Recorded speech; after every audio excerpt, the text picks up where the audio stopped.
C'est un plaisir de vous retrouver au rendez-vous du journal en français à la télévision Isanganiro. D'abord, les grands titres. La lutte contre la fraude devrait traquer même les cadres des institutions publiques complices de telles infractions. Francis Lohero, acteur politique qui suit de près l'économie du Burundi, fait un clin d'œil que les crimes économiques font partie des facteurs qui paralysent le développement de la nation. Les représentants des syndicats s'insurgent contre les décisions prises en violation de la loi. Toutefois, le ministre de la fonction publique, Venuste Muyabaga, tranquillise que le plus important est de mettre en avant le dialogue. Voilà pour l'essentiel, les détails tout de suite. Bienvenue.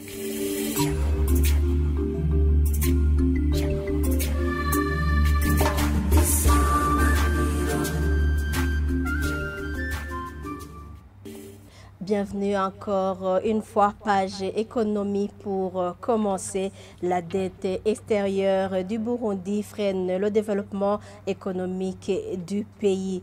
Propos de l'expert en économie dans un café de presse animé ce mardi par l'Observatoire et de lutte contre la corruption et la malversation économique sur la stratégie à adopter pour éradiquer la corruption au sein des instances habilitées.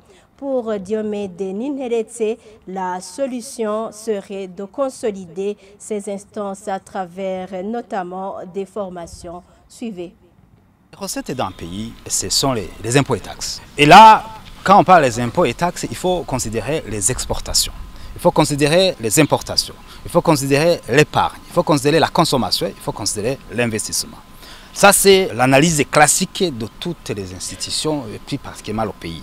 Ça, c'est la première observation. La seconde source de financement, bien évidemment, ce sont des crédits intérieurs dans les banques, ou des sociétés qui pourraient prêter ce qu'on appelle les faux prêtables, qui pourraient prêter le Burundi dans un cadre de combler le vide et l'écart.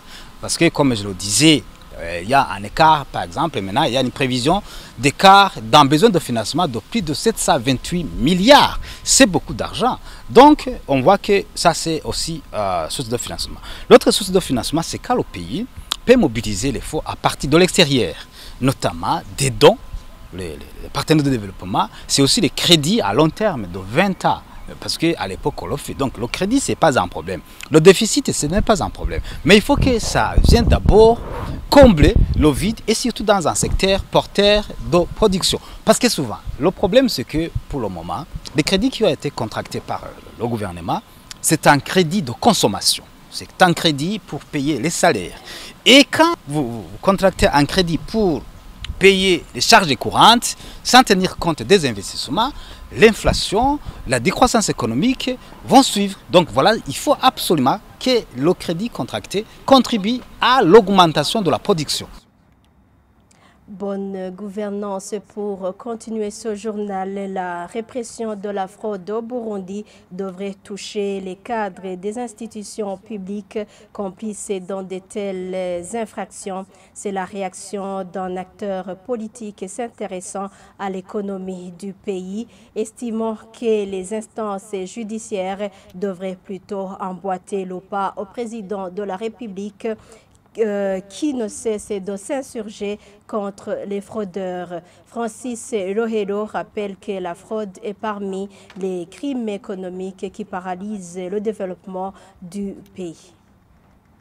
La corruption, la fraude, tout ce qui se fait comme contrebande au niveau économique sont des crimes économiques. Ce n'est pas des choses ordinaires qu'il faudrait rayer juste par un discours politique. Si on reconnaît que ce sont des crimes, alors pour arrêter les crimes, il y a une lecture de la loi et les coupables doivent être punis. Si ce n'est pas le cas, ne cherchez pas à ce que ces personnes changent du jour au lendemain. Ceux qui font la fraude, ceux qui entrent dans la corruption, c'est souvent des groupes bien organisés qui sont souvent aidés, comme il a toujours dit le président de la République, qui sont aidés même par des gens qui sont dans le pouvoir public. Donc, il y a une organisation tout à fait claire qui fait que la corruption devienne un mal extraordinaire dans une nation. Ces derniers jours, l'on observe des procès de flagrance contre les fraudeurs. Quels fraudeurs? Si on rencontre quelqu'un dans une commune telle qui s'est rendu coupable à un certain niveau, peut-être que c'est pas lui la source. Il peut être puni, peut-être probablement parce qu'il n'a pas assez de force, mais peut-être que les gros poissons ne sont pas inquiétés. Alors la corruption ne va pas s'arrêter tant que la source principale de ce qui se passe n'est pas arrêtée.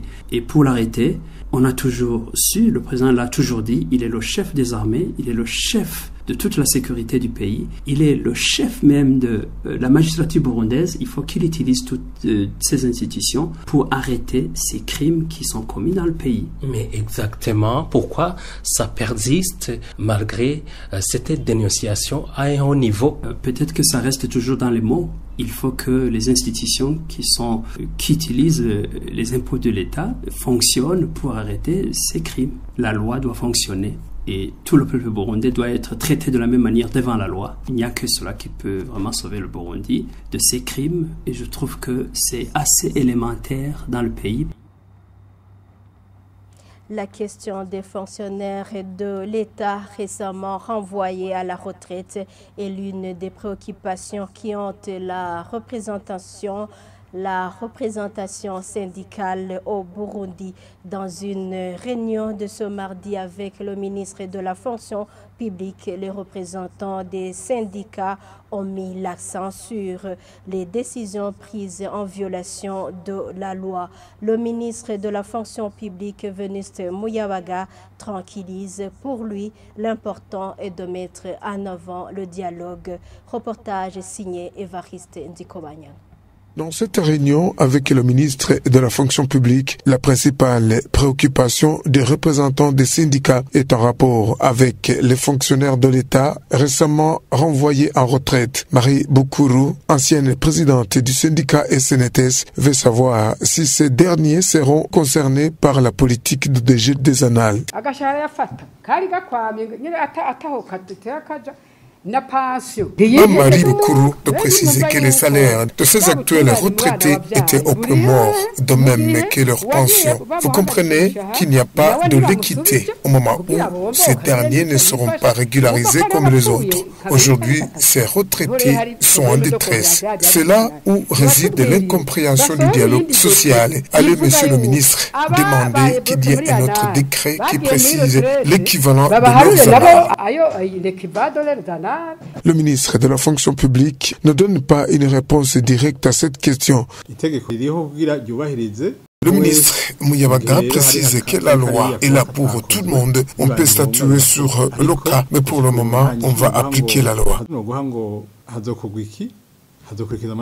Les représentants des syndicats reviennent aussi sur le fait que le gouvernement a suspendu le virement des cotisations de certains employés sur les comptes de leurs syndicats respectifs. Melansa Kizimana, vice-président de la COSIBU, Confédération des syndicats du Burundi, trouve que la loi a été violée.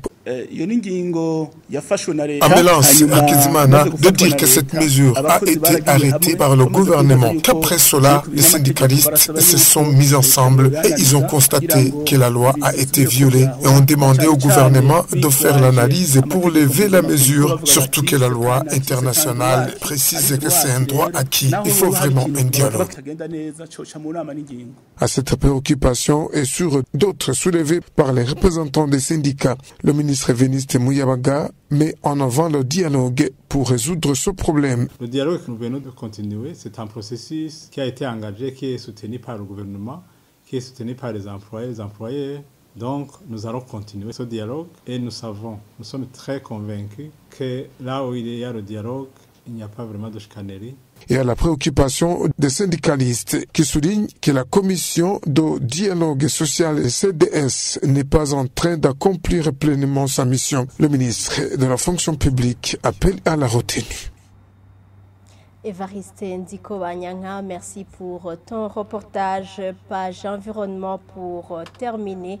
Les attaques agressives des hippopotames contre la population environnant la plage de pêche de Niabougete en commune Moura font partie des actes de l'autodéfense. C'est l'analyse faite par le professeur et expert en environnement Gaspard Nakimadi qui justifie que ces espaces sont des zones tampons connues depuis longtemps comme servant l'abri à ces hippopotames. Il le dit après la mort de 4 pêcheurs tués par ces dernières dimanche matin. Les hippopotames ont toujours été là-bas, ils savent qu'ils sont chez eux là. Et ils sont herbivores, ils ne mangent pas de la viande. Mais pourquoi ils attaquent alors les gens, les pêcheurs, les agriculteurs? Ils se sentent agressés chez eux. Ils se défendent juste pour éloigner tout intrus qui vient les déranger. Les gens qui sont là, il faut au moins qu'ils apprennent à vivre avec eux. C'est-à-dire en fait à apprendre à les éviter.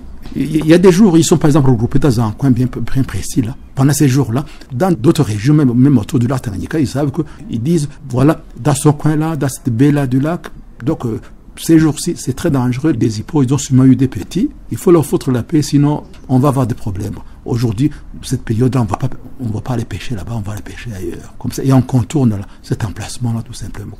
À moins qu'on ait les moyens de les chasser. Selon un bateau à moteur, tant que votre moteur est en train de tourner, ils ne vont pas approcher non plus. La population environnante exige qu'on retire ces animaux de la population.